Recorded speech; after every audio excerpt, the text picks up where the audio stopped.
We welcome Stephen Yates, Chief Executive Officer of DCI International Advisory Group, and also a veteran of serving the United States of America. He was serving the Vice President Dick Cheney in the Bush administration. Stephen, a very good evening to you. For several days ago, the AFP reported before this fresh report of we're considering shooting back. Japan scrambled fighter jets Saturday, that's last Saturday, to head off a Chinese state-owned plane that flew near islands of the Senkaku Islands at the center of the conflict. The Chinese Y-12 twin turboprop left the zone without entering Japanese airspace. Stephen, the Chinese are taunting the Japanese. Do they want gunfire? Is that the ambition? Good evening to you, Stephen. Good evening to you, John, and to Gordon.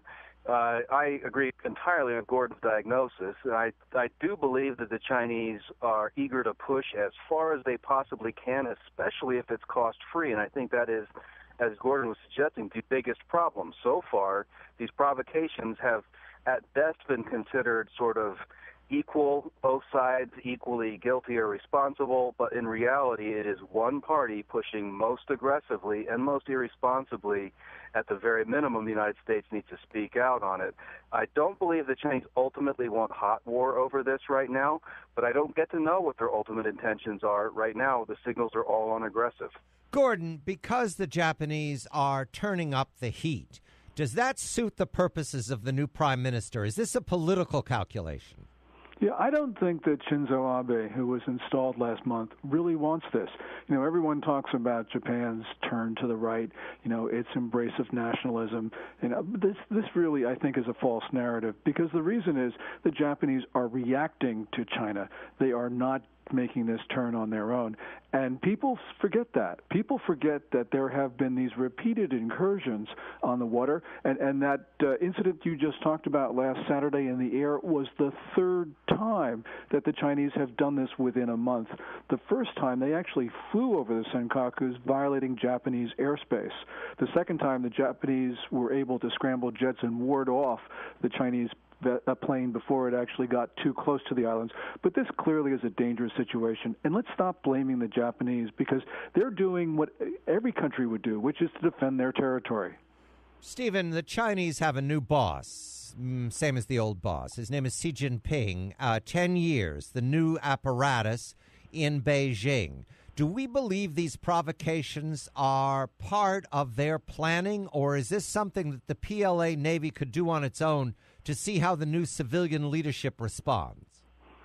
I don't believe that the PLA Navy would operate this far out in a provocative posture without the endorsement of the overall political leadership. And we have no evidence that Xi Jinping or anyone else in the pantheon of Chinese leaders right now objects to what's going on.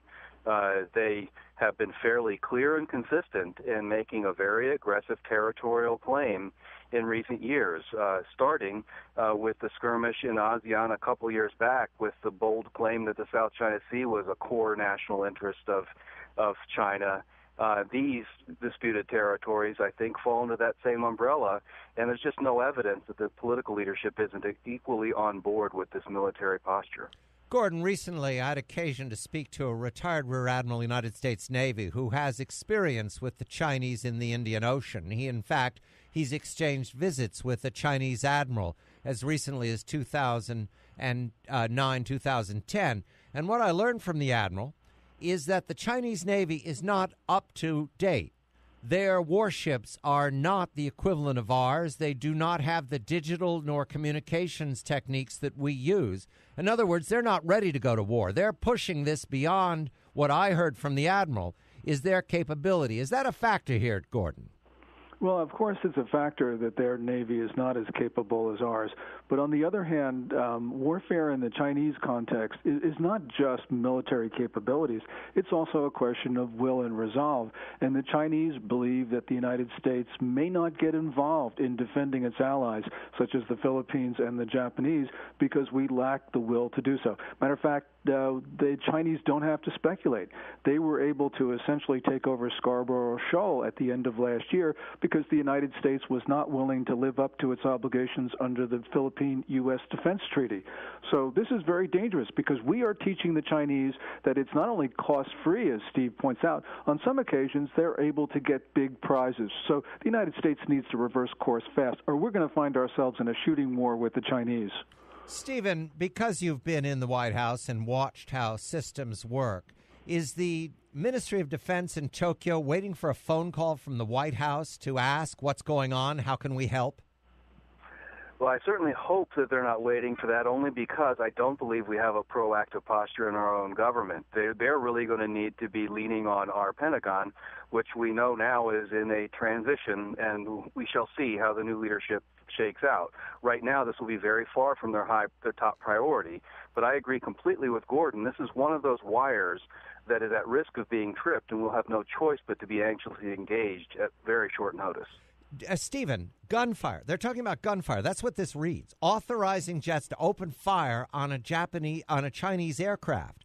At what point is this out of control? When? When they pull the trigger? When they make the decision to pull the trigger? When they bring a plane down?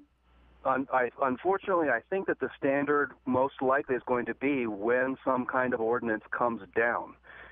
So when Chinese ordnance lands on that Japanese territory, and I do believe this is actually Japanese territory, and if there is an aircraft that is downed or a ship that is detained or a person that is injured, that is the point at which I think that the real meaning of a treaty ally has to come into force.